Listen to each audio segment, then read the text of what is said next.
Hello, everyone. I have no idea what the name of this channel is going to be. I don't know what the name of this podcast is going to be. All I know is that I am a massive New York Yankees fan, and I have wanted to cover the team on YouTube for a long time. For many years, I've talked about, oh, this is going to be the year that I start a YouTube channel talking about the Yankees. This is going to be the year that I start a YouTube channel talking about the Yankees, and it never happens. And after what we watched this past week in the World Series in Game 5 specifically, I decided this year is the year that I start talking about the New York Yankees on YouTube.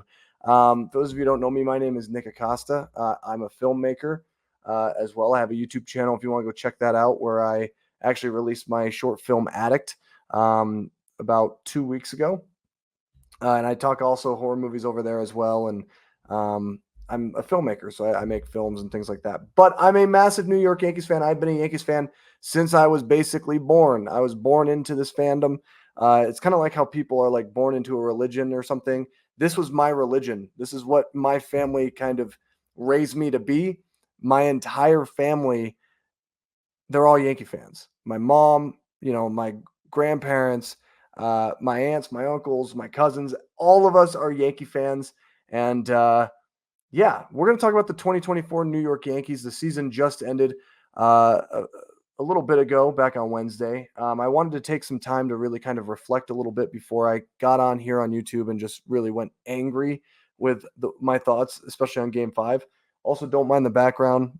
I do have kids, and my kids have their little PlayStation thing up. I will be changing this whole thing. So, like right now, this is what the room looks like. This is what the setup looks like. This doesn't necessarily mean this is what it's going to look like moving forward. I do want to have a better production. I want to have like a cleaner, template with moving parts, and that way we can kind of weave in and out of topics. But yeah, also in terms of like fixed schedule, I hope to do a podcast episode like once a week. But as the offseason happens and there's news that breaks, whether it be free agents or trades or just general Yankee news, or even rumors, I will break down those in separate videos. So I don't know how many videos there's going to be a week, but I do kind of like this format because I don't feel like I have to really go and edit it like crazy, like I do, when I make my films or whatever else I do on this platform. So 2024 New York Yankees. I'm going to stop talking now. I'm going to figure out the name of the channel, and this is going to be the first ever episode talking about the year that was 2024, where the Yankees made the World Series for the first time in 15 years. I did buy a hat.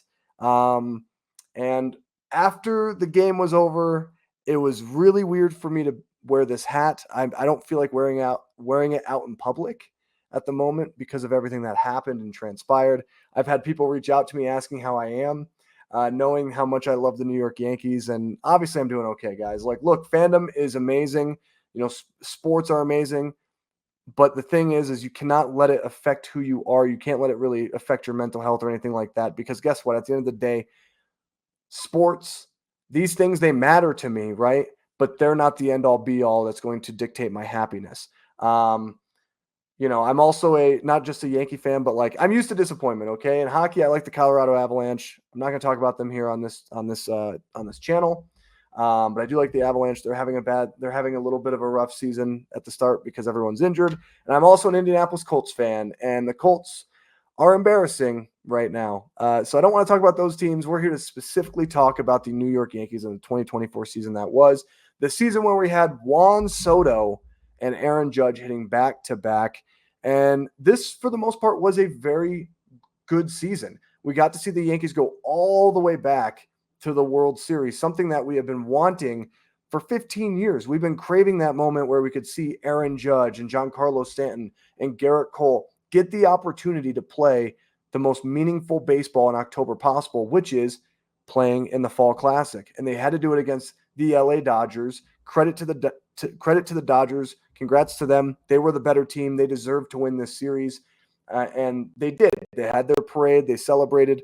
And they're going to be a really, really good team for a long time. And the Yankees, hopefully they can improve upon the things that we had to sit through over the last several years and watch this team fall apart fundamentally, watch this team fall apart mentally in the big moments. And hopefully they can go and fix that and correct it for next year. I don't have high hopes that all these things are going to change because of leadership, which if you get to know me more as I talk about the Yankees, I will be talking a lot about how I feel about the Yankees' current state of their coaching staff, the current state of their front office. And I'm not going to mince my words. I'm not here to try to, appease a specific, part of the fan base. I'm just going to give it the way that I feel. My feelings are all raw. They're all natural to the way that I actually would react outside of being on camera. But the 2024 New York Yankees, was a great tale. We got to watch Juan Soto wear pinstripes. He donned the pinstripes. He was incredible. He had his best season of his career with the New York Yankees. Obviously, we don't know his future quite yet. Obviously, free agency is going to be starting tomorrow, and I'm sure it's going to be a long, drawn-out process for both Juan Soto and Scott Boras. And obviously, I'll be covering a lot of Juan Soto's free agency throughout the offseason. We're going to have a lot of time to talk about Juan Soto and his free agency, but we're not going to do that during this video specifically. This video is just going to be me talking about the 2024 New York Yankees. I'll go over some news as well, and then also talk a little bit about the Gerrit Cole option that is kind of sparking a debate online right now. So my general thoughts on the 2024 New York Yankees was that I do believe it was a failed season. The Yankees, their goal was to win it all. The goal is always to win a world championship. And every time that you don't win a world championship and you fall short of that goal and completing it, it is a failed season. However, there are good and positive things to take out of the season. I'm not trying to say that this whole season was a complete bust. Again, we got to watch Juan Soto play in New York, donning the pinstripes. We got to see that he can play in New York. He can handle New York City, the pressure of the limelight. And whether or not that's going to be a good thing moving forward, whether or not, it was a 1-year thing and he moves on somewhere else to greener pastures, whether or not he stays here, we got to see him as a New York Yankee, which is one of my favorite moments because Juan Soto is a player that I've coveted for years. I've wanted him on the Yankees for a long time. We also got to see another great season by Aaron Judge in the regular season, 58 home runs. There was a time where I really thought he was going to break 62, and I feel like all of us did. And then he kind of went through a lull where he had like 13, 14 games without hitting a home run, which is so unlike Aaron Judge. But he had a great season, another really good season for Aaron Judge. Gerrit Cole was injured, but we got to see this pitching staff around him step up when he was gone. That is a big positive. Luis Gil had a breakout season. Luis Gil is a guy who I believe is going to be the future of this Yankee pitching staff, and we got to see him take that next step. We got a good season out of Carlos Rodon, who is healthy this year. Nestor Cortez had another good season, very serviceable season. Clark Schmidt took the next step to becoming a very, very good pitcher for the New York Yankees, especially in the middle of their rotation. Marcus Stroman had his ups and downs. He had a really good first half, a really weak second half, not very good. There's really not a lot to say about Marcus Stroman. I'm sure I'll be talking about him also this offseason because I do believe that the Yankees should trade Marcus Stroman and try to open up a roster spot in the rotation, and also open up some money for the Yankees to be able to use. Because let's face it, the Yankees money is always going to be a thing that they're going to be conscientious of. They're not Steve Cohen and the New York Mets where they can afford $18 million on the payroll. They can't afford it. Let me just say they can afford it, but they will not. They are the type of team that will continue to use Marcus Stroman if his money is on the books because they feel like they have to. They can't just eat the contract. So we're going to talk about Marcus Stroman, I'm sure. But we got to see Austin Wells take the next step, become the everyday catcher for the New York Yankees. We got to see a good bounce back season for Anthony Volpe, making more contact. He had a great World Series. Defensively, he still looks really, really good. We got to see this Yankee team play alongside a new addition, Jazz Chisholm, who brought a lot of youthful energy to the New York Yankees, brought a lot of speed, a lot of athleticism, something that we haven't seen in the New York Yankees in a very long time. And we got to see a bullpen that consisted of guys like Luke Weaver, who became one of our favorite Yankees. Tim Hill became one of our favorite Yankees. Clay Holmes lost the closer spot. Um, we got to see a season of interesting decisions by Aaron Boone, whether they be good or whether they be bad. I thought he did really good in the ALDS and ALCS, the way that he managed, and I thought he did very poorly in the World Series. So the 2024 New York Yankees, it was a total journey of a season.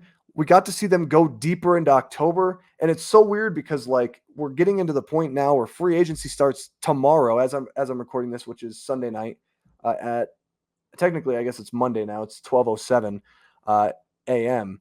and the New York Yankees usually always get bounced early in October. We've seen them go all the way to the LCS and lose to the Houston Astros, who have owned us for years. We've seen this team lose in the ALDS to teams like the Red Sox and the Rays. And we've also seen them lose in the wild card at the time, the wild card game. And so it's weird. Usually we're sitting here for like at least, a month before free agency and trades happen. And there's like this lull period where nothing is going on and you're just watching other teams play. But the Yankees literally played the last game of the baseball season and game 5 of the World Series. And so now the Yankees are moving really quickly to make those next moves, which is getting into the offseason and trades and free agency and club options and waiver wire stuff and all these different things. And so they're going to be building their roster for 2025 to try to get back to the World Series and this time win number 28. We got to see the Yankees win a 41st pennant. And I don't know how a lot of you guys feel. For me, that pennant can be thrown in the trash. I do not care about a pennant as much as other people do. Yes, it's great getting to the World Series. Yes, I bought a hat and I was excited about it. And I got to watch the Yankees play in the World Series. But the way that they lost, I don't have a problem with losing. If you're going to lose, at least put your best foot forward and at least let the other team play to win. Let the other, play that team hard and in a way, let the other team deserve to win. The Yankees played in this World Series so poorly that the pennant means absolutely nothing to me.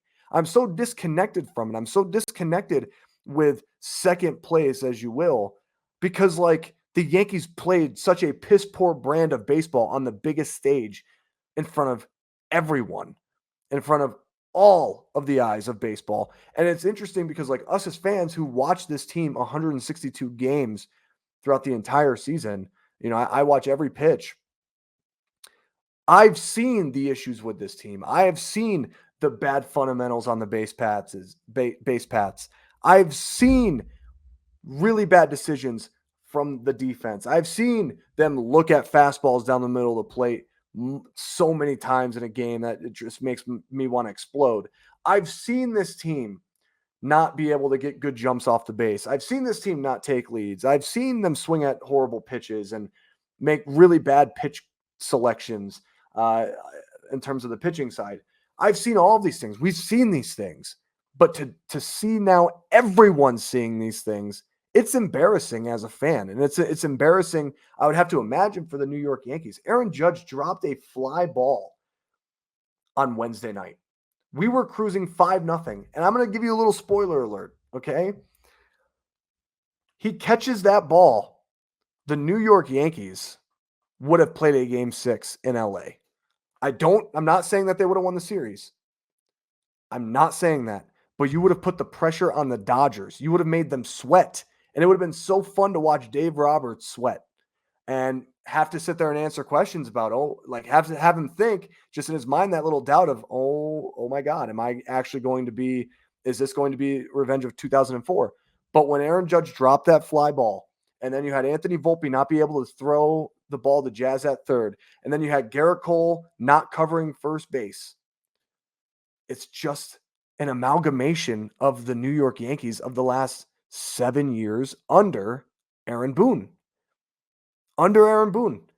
And there's no discipline. There's no There's no understanding from this team to play the fundamentals. Then we have a report coming out that the Dodgers were literally told to just put the ball in play and make the Yankees make the outs because they knew that if they put the ball in play, the Yankees were not going to make the outs. That is horrible. There's no other team in baseball that I've seen that plays in this kind of way with a horrible, horrible understanding of baseball fundamentals, terrible baseball IQ, and a lackluster, lifeless team when things don't go their way. I saw this coming. When Aaron Judge missed that fly ball, I thought, okay, just one. But it was the moment when Anthony Volpe could not make the throw to third base is when I started panicking because I've seen this story so many times in 7 years where the Yankees let those mistakes become a domino effect. They let them snowball and they pile and pile and pile and pile, and they let the other team take it. We've seen that so many times during the Aaron Boone tenure. And I have to imagine that sometimes you have to realize, you have to look around the room and realize maybe it's not the players. Maybe it's the coaching staff. Maybe it's Aaron Boone. And I know that Aaron Boone went to the World Series. I know a lot of people are going to sit there and try to tell you that, oh, well, if Aaron Boone was a free agent, everyone would want him.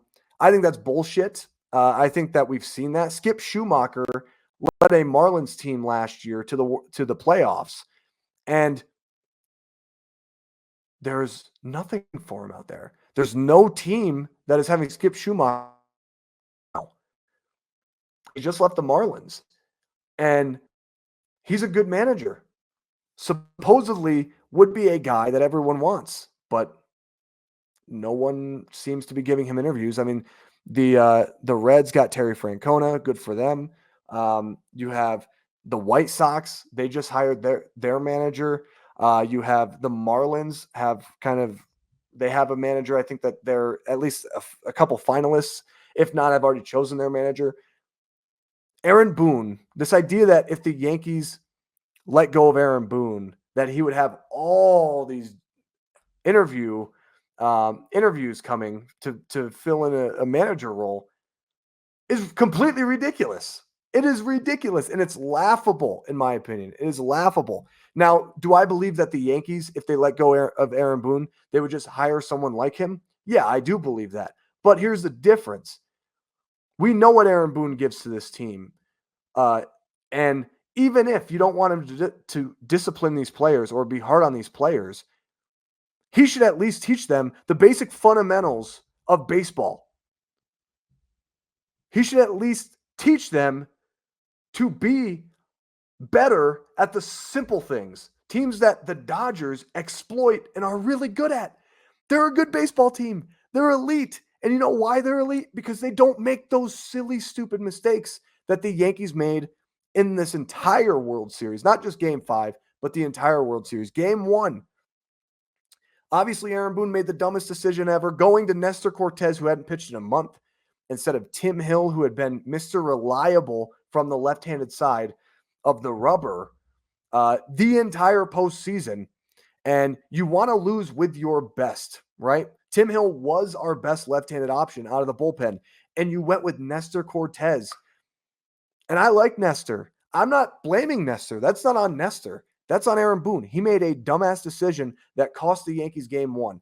But also, here's another problem with Game 1 that got them to that point. Gleyber Torres, who has always lacked fundamentals and a high baseball IQ in those situations, literally got a relay throw in from Juan Soto, and he had a lackadaisical approach, didn't get in front of it, and the ball scooted away, which allowed, I think it was Ohtani at the time, to go to third base, which would lead to the Dodgers being able to tie the game. That cannot happen. Not in the World Series. That cannot happen. In the regular season, it's going to happen from time to time, right? Teams make mistakes. We've seen it when we've played other teams. We've seen the Mariners make bad base running decisions. We've seen it all over the place. It's going to happen. right? Because you play 162 games out of the year. You're not going to be perfect every day. You're going to have bad days at the office. I get it. But to have that happen and shit the bed like that on the biggest stage in front of everyone, playing the best team in baseball, the Los Angeles Dodgers, that cannot happen. That should not happen. And that is what is so infuriating about the way that the Yankees lost. Look, when they were down 3-0 in this series, I had no hope that they were going to come back and win the series.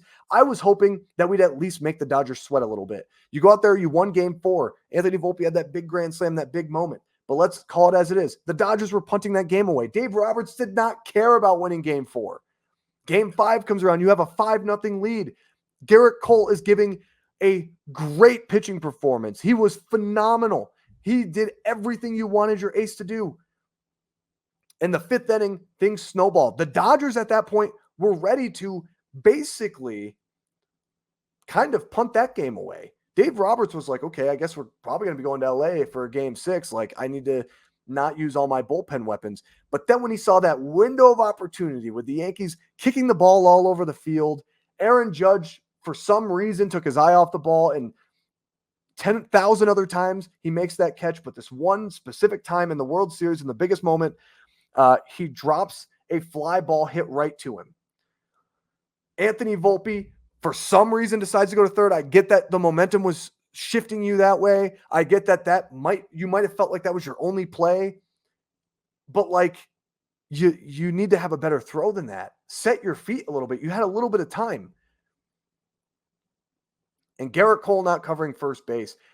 The thing that bothers me about that more than anything, and even though Gerrit Cole gave a great performance, and I don't want to get on Gerrit Cole too much. We're going to talk a little bit about Gerrit Cole here in a minute, about something else with Gerrit Cole.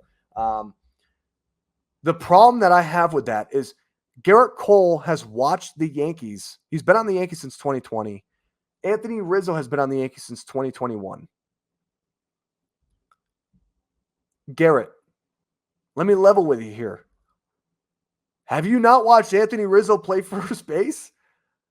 Granted, the way the ball was hit, I agree he couldn't charge the ball because it was cued. It was like perfectly cued by Mookie Betts, which, by the way, Mookie Betts, one hell of a baseball player. I wish that guy was on the New York Yankees, and I love Mookie Betts. I really do love Mookie Betts. Credit to him. He's awesome. Really good baseball player. He's going to hustle down the line because he's incredibly understanding of the situation. But Gerrit Cole, you have to run to first base. Even if that ball was hit on a line to Rizzo, Rizzo doesn't cover first base. He doesn't. He doesn't cover first base. And people saying that Rizzo could beat Mookie Betts to first base, no, not a chance. Go back and rewatch that play. Mookie Betts is hustling down the line. He also took a really good angle down the line to be able to beat the throw, or to beat Rizzo at first base. So that's Gerrit Cole's fault. Gerrit Cole should have been there, and then things escalate. You get to, obviously, Freddie Freeman, World Series MVP. Congrats to him. He was phenomenal. Had a great series. I'll never say a bad thing ever about Freddie Freeman. The Dodgers have likable players. a lot of them are very likable, and so I hate that we lost to the Dodgers, but they were the better team. They deserved to win. What do you want me to do? What do you want me to say? I'm not gonna shit on the Dodgers. Like, they did not have a great series, to be completely honest. But the one thing that they did that the Yankees failed to do was that the Dodgers limited mistakes. Yeah, they had errors. Tommy Edman had a couple errors in the field, but it never felt like those errors snowballed into something worse. The Dodgers also took advantage of the mistakes the Yankees gave them, which is what great baseball teams do. And the Yankees got to fix this. In the offseason, you got to fix it. I don't know what I think it really starts with fundamentals. Like, you have to understand the pressure of the moment. You have to understand, like, have a higher baseball IQ. And that's one of the reasons why I think Juan Soto is so necessary to this team. I mean, he has one of the best baseball IQs in the entire sport. And like, the Yankees can't lose out on a guy like that. But I mean, man, they really beat themselves, it felt like, in this series. The Yankees had an opportunity to go to game 6. they really had an opportunity to win this whole series if they would have played cleaner baseball, if there were some better managerial decisions being had by Aaron Boone. The bullpen was great. I can't really say anything bad about the bullpen. Maybe Tommy Kahnle should throw less changeups, though. I think that would probably be a good thing. But overall, look, the Yankees went to the World Series. I got to watch this team, the team that I love, play in the Fall Classic. I'm not happy with the way that it ended. And I am still a little embarrassed by it, for sure. I mean, it's really hard to get texts from friends and family who are reaching out to me asking me how I'm doing. And that's the thing. Like, I can understand losing to a team like the Dodgers because the Dodgers are a damn good team. It's the way that you lost. That's the problem I have with it. It is the way that you lost. And the Yankees, for some reason, have to find themselves being the laughingstock of the league every year. And it just never ends. It never ends. But look, I'm going to turn the page. I just wanted to come on here and talk about that for the first big portion of this episode or podcast, this video, whatever you want to call this. I just wanted to vent my feelings and frustrations out about Game 5. And really the whole series as a whole was just torturous. Game 4 brought me a lot of joy. And then the first 4 innings of Game 5 brought me a lot of joy. And there was a time where when we were up 5-0 and Aaron Judge hit that home run, Jazz Chisholm hit the home run, that I was just like, holy shit. We're going to get this thing back to LA. Like, oh, I can't believe this. We're going to make this a series. And then it didn't happen. So yeah, we're going to have a long off season to sulk a little bit more about it. And hopefully the Yankees will go out and make the moves that are necessary to make this ball club better for 2025. And hopefully, realistically, the big move, hopefully they bring back Juan Soto, which, again, we'll talk about more in the future. We're not going to talk about much of that tonight because Juan Soto's not signing for a while. Let me just tell you. All right, if you expect Juan Soto to sign next week, that ain't happening. All right, he's going to play the game, and he deserves the right to play the game, to be wined and dined by Steve Cohen, by the Dodgers, by the Giants, by the Phillies, whoever it may be. He deserves to go out there, talk to everyone, and we'll see how it goes. I have my own thoughts on what I think is going to happen with Juan Soto. I'll spoiler alert, they're pretty positive. I do think Juan Soto is going to come back, but we'll get into that when the time comes, and we'll have a lot of time to talk about Juan Soto. I want to move on because I don't want to make this too long of a video because I am going to go and edit it and everything like that and get it ready. I don't even know what this channel is going to be called. I have to figure it out. But I just wanted to also wear my Yankee hat one last time. I'll probably wear it again. This hat, I have another Yankee hat that I'll probably wear when I come out and talk about the Yankees. I'm excited. I'm looking forward to the offseason now. Not having baseball sucks because I love baseball. And even when the Yankees aren't, they get knocked out early in the playoffs, or even 2023, they didn't make the playoffs. It's still fun to watch baseball. And it's a sport that I love. I mean, I'm so passionate about it. And not having that for months now is going to be pretty hard. But the offseason is fun. Winter meetings coming up in a month is one of my favorite times of the year. Where we get a lot of news, and I'm sure I'll be on here, maybe doing live streams at that time, doing videos, whatever. So yeah, we're going to move on to the next topic I want to discuss, and that is going to be Yankees news from the weekend. I don't know if every video that I make is going to be on a Monday, but we're just going to call it Yankees news from the weekend because we had some news now that the offseason is here. The Dodgers celebrated their parade, and the New York Yankees got eliminated. The Yankees have now made some moves, and the first one that I want to talk a little bit about, we're not going to spend a ton of time on it, is the Yankees have exercised their 2025 club option for right-handed pitcher Luke Weaver. Dream Weaver himself Luke Weaver is going to be back with the New York Yankees. Look, this is not a shocker at all. Luke Weaver was awesome for this team. I don't know if he's going to be the closer next year because I do think that there is an avenue where the Yankees look to maybe address getting a swing and miss closer in in the back end of their bullpen. There's going to be guys like Ryan Helsley available. Devin Williams is a guy who I think is going to be available. So there's options on the trade market, but Luke Weaver is awesome. He's one of my new favorite Yankees. The dude has a bulldog mentality on the mound. He was amazing in the postseason, and it was only $2.5 million. So that is going to be such a bargain for the New York Yankees for next year. Even if Luke Weaver regresses and doesn't pitch as well as he did this year, it's still a huge, huge bargain for the New York Yankees. And I think that Luke Weaver wants to be a New York Yankee. I think he wants to be here. He's excelled as a Yankee, and he just fits right in with what the Yankees want to do. So I really love Luke Weaver coming back as a Yankee. I think it obviously makes the most sense in the world. They were never going to not bring him back. And the next news that the Yankees released, obviously, is in regards to Anthony Rizzo. Yankees have declined their 2025 club option for Anthony Rizzo, which I think was about like 17 million, maybe 17.5 million, something like that. Look, this is not a surprise at all. Anthony Rizzo is someone who I have a lot of respect for. I love Anthony Rizzo. He's had some good moments as a New York Yankee, obviously some amazing moments with the Chicago Cubs.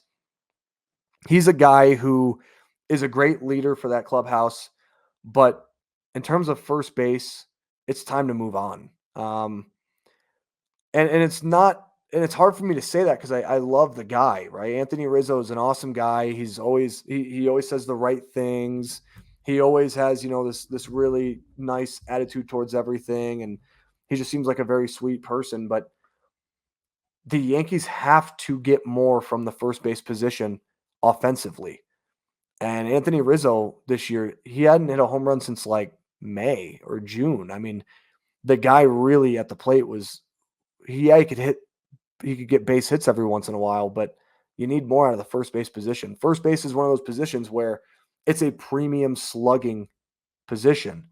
And there's quite a bit of first base options for the Yankees. There's no shortage, that's for sure. Whether you want to talk about free agency, whether you want to talk about trades, I will get into those at a later time because I think that I'm looking at the trade market and there are some guys that I'd be very interested in. But Anthony Rizzo, as much as I like him as a person, as much as I think he's been a great Yankee and he's worn the pinstripes really well, it's time to move on. It's time to get a little bit younger at the position, maybe a little bit more athletic, and someone who can really just mash in the middle of the lineup with Judge and with Stanton, and hopefully with Juan Soto if Juan Soto comes back. Anthony Rizzo, I love you. You've been a great New York Yankee, but this was always the plan. He was never gonna get that op. He was never gonna get that option picked up, and I don't see a path in where he comes back. I mean, I guess the Yankees could theoretically because they're very loyal to their guys for some reason, but I think even Aaron Judge would have to admit that, they can get more out of the first base position. And they could also, if you're going to bring back Juan Soto, you have to go a little cheaper in certain areas, even though, again, they're the New York Yankees. They don't have to, but we know that they're going to, right? It's not about what I want. It's about what I'm being realistic and knowing what this organization is going to do and their philosophy. And there is a much better alternative to Anthony Rizzo. And I hope Anthony Rizzo gets, to go back, and I would love to see him go back to Chicago, but I don't know if that's going to happen. But yeah, the Yankees are Anthony Rizzo's officially a free agent, and I hope he gets to. I hope a team gives him a chance. I hope a young team, maybe not in a competitive window, can bring him in and he could be a leader in that clubhouse. The next bit of news, we got this today.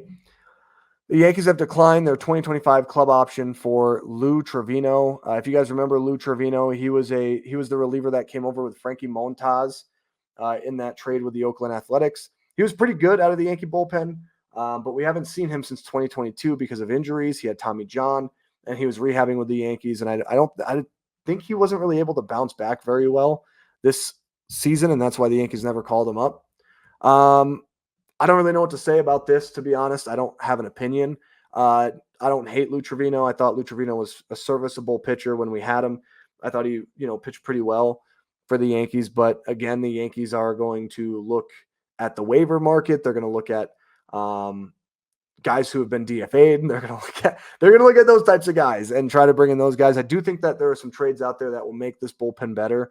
I've already talked about a couple of them: Ryan Helsley, Devin Williams as some options, but the Yankees, they have a lot of guys in-house that can give them innings out of the bullpen. Whether we're talking about Jake Cousins, whether we're talking about, obviously Luke Weaver, who they just picked his option up. They're going to have no shortage of guys. They also have guys like Will Warren who could possibly go to the bullpen in the future. So yeah, Lou Trevino, his club option was not picked up. Let me know what you guys think about these moves, by the way, in the comment section for anybody watching this video. And then the last bit of news that we got before I move on to the Gerrit Cole topic, the Yankees added Yuri De Los Santos, who's a right-handed pitcher, catcher J.C. Esquera, and outfielder Taylor Trammell to the 40-man roster. These guys were going to be minor league free agents if the Yankees didn't do this. Yuri De Los Santos could be a reliever for the Yankees. He could be a guy that they have for next year. I think he throws pretty hard. I think his peripherals look pretty good. I think he just has some command issues. Catcher J.C. Esquera, I don't really know anything about, but the Yankees, they always like having catching depth on their 40-man roster. He also could be a guy that could be traded. He could be used in trades, or they could also just DFA him. And Taylor Trammell, which is funny, I thought he was on a different. I didn't know he was still in the organization. I know the Yankees DFA'd him, months ago when he had a short stint at the big league level with the Yankees. But I didn't know if someone had picked him up or, he elected free agency or whatever. But Taylor Trammell, probably a guy who I imagine will be someone that the Yankees probably DFA to move someone else onto the roster or whatever it may be. So I'm not really these moves don't do anything for me. I think the only real option of a guy that we see out of these three is probably Yuri De Los Santos, because the Yankees do like having pitchers, of his caliber, or pitchers that they kind of find as rejects from other teams. They love having a ton of pitching depth. So I think he might be the only guy that we see next year, if any of these three actually end up being players on the 2025 Yankees roster. I don't know. So it's really hard to kind of say how I feel about it.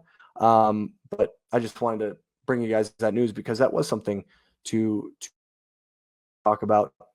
And last bit of news, and I'm going to get it here from John Heyman, is what the next topic we're going to talk about. And that is what is going on with this Gerrit Cole option. And this is from John Heyman. He tweeted this out 9 hours ago and really just kind of made Twitter a buzz right now. And he says, Yankees deadline on the Gerrit Cole decision is tomorrow night. The Yanks can keep him by adding 1 year at his annual salary of $36 million to make it $180 million over 5. No decision yet. The no decision yet thing is very interesting to me. I think that's the part that I kind of look at right now as what is going on. And that's why I posed the question, what is going on with this Gerrit Cole option? Because we knew about this opt-out from the moment Gerrit Cole signed this deal with the Yankees back in the 2019 offseason, which basically stated he can opt out after 5 years of his 9-year contract, and the Yankees can counter it by giving him an additional 10th year at $36 million, which would increase the total life of the contract at $360 million over 10 years. The first thought I had when he obviously was going to opt out, he was always going to opt out, as he should. He's a Scott Boras client, and I think it was more like, hey, I've done you a service. I've been your ace, your bulldog for 5 years. And, I think he was expecting the Yankees to just quickly, and I think all of us were as well, to quickly say, yep, that's fine. We'll give you that 10th year. We have other business to attend to. We're going to move on.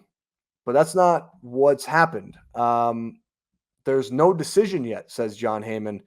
And the reason why I actually trust John Heyman on this, which is shocking, is because John Heyman is known famously as being the mouthpiece of Scott Boras.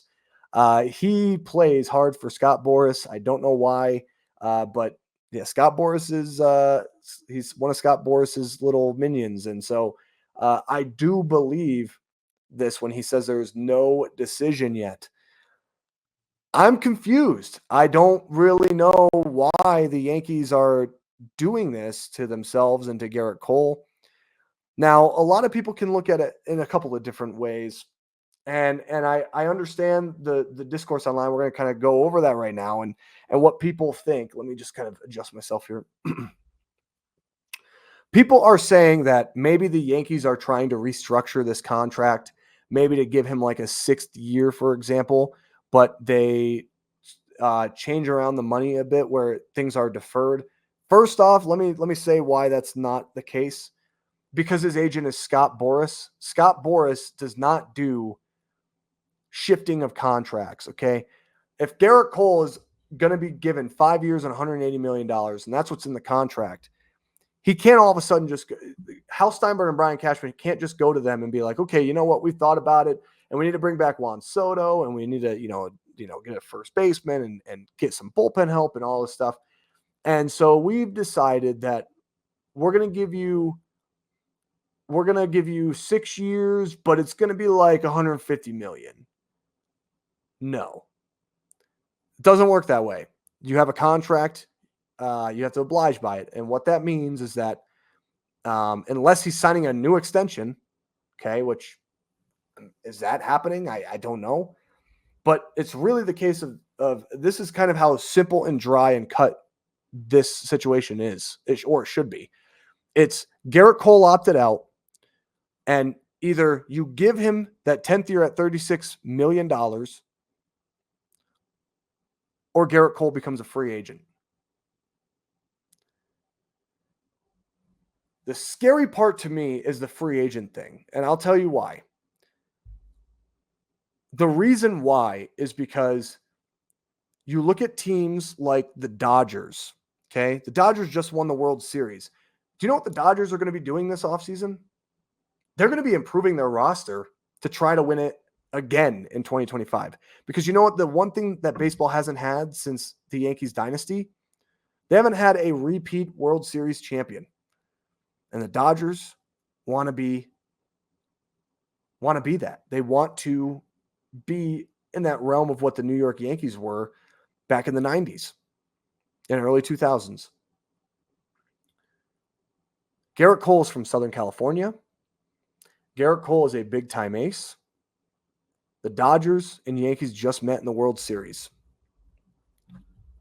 The Dodgers are smart. And you know why they're smart? Because if you don't think for any second that the Dodgers wouldn't try to hurt the Yankees, you're out of your mind. Okay? The Dodgers would look at a guy like Gerrit Cole and be like, we're interested. Shohei Ohtani has made it available so that way we can literally go out and still pursue any free agent we want. They're literally going to be talking about Juan Soto. They're going to be courting Juan Soto. The Dodgers are trying to win. Now, you look at the crosstown rivals, the New York Mets. The Mets, they might not go after Corbin Burns, right? They might not go after Max Fried. But here's the thing about Gerrit Cole. Guess what Gerrit Cole has proven he could already do? He can pitch in New York on the biggest stage with the brightest lights. The New York Mets just went all the way to the NLCS. Steve Cohen is hungry. That man is going to want to try to get over the Dodgers and try to get to the World Series. As he should, okay? As he should. Every owner in baseball should be trying to get to the World Series. Unfortunately, that's not how it works. We know that. The Mets would look at Gerrit Cole and go, hey, look, we don't have to give you 7, 8, 9 years because you're going to be 34. But you've already pitched in the New York market. Steve Cohen has a lot of money, and Steve Cohen could just go, why don't you come over here with us? I can give you a Max Scherzer kind of deal. I could give you a Justin Verlander kind of deal. And if it works out, it works out. If it doesn't work out. And you know what Steve Cohen does? He can eat that money because Steve Cohen has $21 billion in the bank. That's the thing I worry about. Another problem with it is if the Yankees let him test free agency and they decide we're going to pursue you, Gerrit Cole might have a grudge against the Yankees. He might be very upset with the way that the Yankees treated him. And so he could look to go elsewhere. It's interesting. It's fascinating. Now, granted, I expect to wake up tomorrow to news of Gerrit Cole and the Yankees got it done. It's probably going to be a nothing burger. He's going to get that 10th year, and we're just going to move on with the offseason. But it's very interesting that there hasn't been a decision made yet.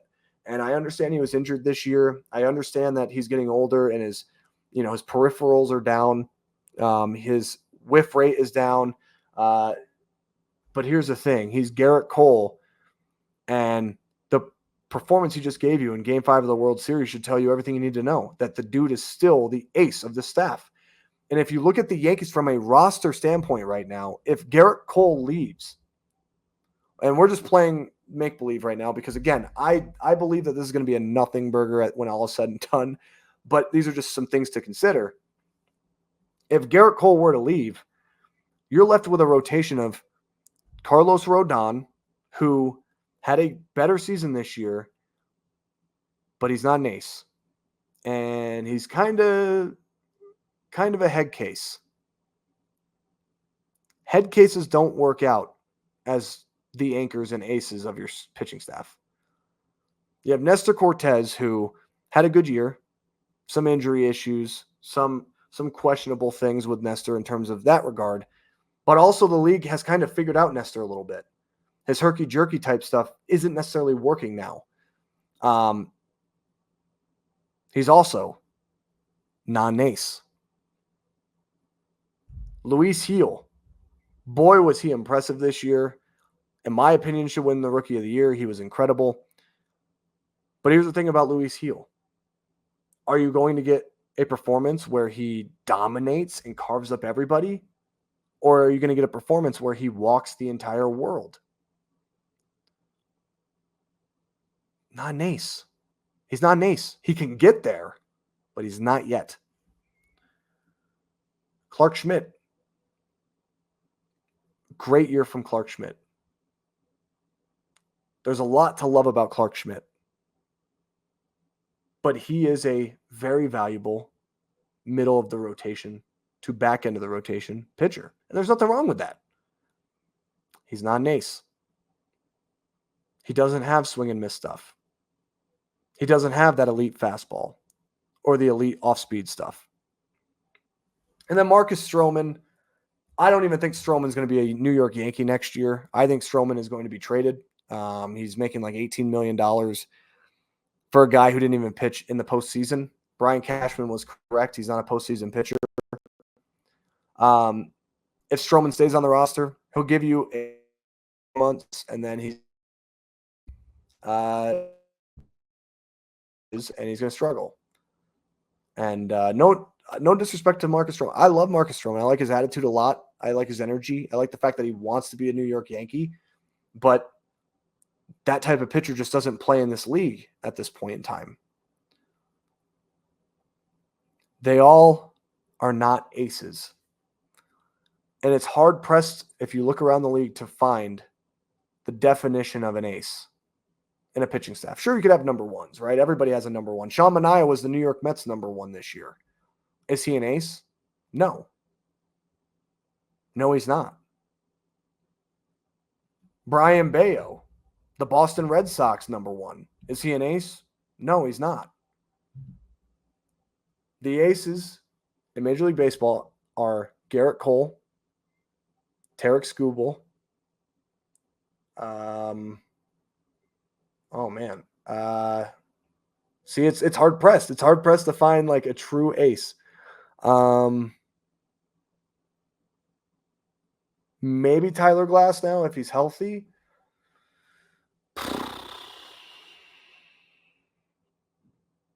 It's hard. I'm sure there's a few more, but Zach Wheeler, I would say, is probably one for the Phillies. There's not a lot. Not a lot. The Yankees can't afford to lose Gerrit Cole. And especially if we lost Juan Soto, you lose Juan Soto and Gerrit Cole in the same offseason, you might as well pack it up for 2025. There's no reason to even get on the field. So, like, I don't understand why it's taking so long to make this decision. Maybe they're looking at medicals. Maybe they're having discussions about other stuff right now and not focused on the Gerrit Cole thing because they know it's going to get done. I don't know. But it is a very weird thing that there hasn't been a decision made yet on the ace of the staff, the guy who's been the rock of this rotation over the last 5 years. And I think it will get done. I think we'll wake up tomorrow, Jeff Passan news or whoever it may be, that Gerrit Cole got that extra year and the Yankees can move on with the offseason and we can start talking about fun things. Well, I guess not really fun thing. We can start worrying more about Juan Soto and his decision as opposed to worrying about Gerrit Cole and this weird situation with his option. So we'll see what happens. I do think, again, everything will be fine. Gerrit Cole will be back next season, and he'll be here for the next 5 years. And hopefully the Yankees can win a world championship within that window. They got to the World Series. They got to the dance. Now it's time to put your best foot forward. Bring back Cole. Bring back Juan Soto. And get a legit first baseman. Get some bullpen help. And I'll go through all of what I think the Yankees need to do this offseason. But build a better roster for 2025 to go back to the World Series and this time win it, no matter who we face, whether it be the Dodgers, the Padres, the Mets, the Braves, the Phillies. Doesn't matter. Win the damn World Series, build a better roster, and it starts with this offseason. This is a very important offseason for Brian Cashman and the New York Yankees. And it's important and it's a huge one because I'm going to get into it later, but there are no replacements for Juan Soto. I get that. Oh, $600 million, whatever. You can give that to three. You can give that to like 5 free agents. I don't care. There is no replacement for Juan Soto. He's Juan Soto, the best hitter, in my opinion, on the planet. And he is just the best protection for Aaron Judge. And Aaron Judge is the best protection for him. So there is no secondary backup option for Juan Soto. I'm not going to even entertain that idea unless we actually get there. But I'm going to try to stay positive, and we're gonna take it. We're gonna take in every bit of news and rumors and everything that's going on throughout the offseason, and we'll discuss it now that the offseason is here. But yeah, that's going to be it for my first ever video or episode on this channel where I talk about the New York Yankees. It was a long one. Thank you for staying with me. For those of you who are watching the video, I hope you enjoyed it. I can't wait to talk more Yankee baseball and build up this community, build up this channel. And I know I should have started this years ago. I should have been here for years already, but I finally decided this year's the year, because if not this year, then maybe never, because I am a filmmaker. I'm pursuing to be a filmmaker full time. And so like there might come a crossroad in my life where I'm like, oh crap, now I'm so, ingrained into film that it's going to be weird for me to try to go into baseball talk. But no, I'm here. I want to talk about baseball. I want to talk about the New York Yankees. And yeah, let me know what you guys thought about everything that I mentioned. We'll have some dialogue in the comments section. And You can follow me on Twitter, which will be linked down below, where I actually I talk all about the Yankees. Every move that they make, like right away, it's my immediate response. If there's the Gerrit Cole situation, if there's anything to even talk about tomorrow with it, I might come on here, jump on here, and make a video. But right now, it doesn't seem that way. It seems like we'll see. We'll see if it's a nothing where it's just like he gets that extra year. I don't even think I'll even make a video about it, but we'll see. For every breaking news and Yankee thing, I'll be here. And then hopefully once a week, I can have a longer form kind of episode or video out for you guys to be able to talk about the entire week of off-season stuff. And then during the regular season, we'll talk about different topics when it comes to the way that the Yankees are playing or trade deadline stuff or, specific Yankee series or games or just kind of things throughout the course of a year with the New York Yankees. I'm very excited. Very excited. I don't know what the name of this channel is going to be. It'll be down below. I might even change it. So if you don't like the name, it might be changed because I might not like it either. But anyway, go Yankees. Yeah. I need to come up with a cool ending quote when I end the videos.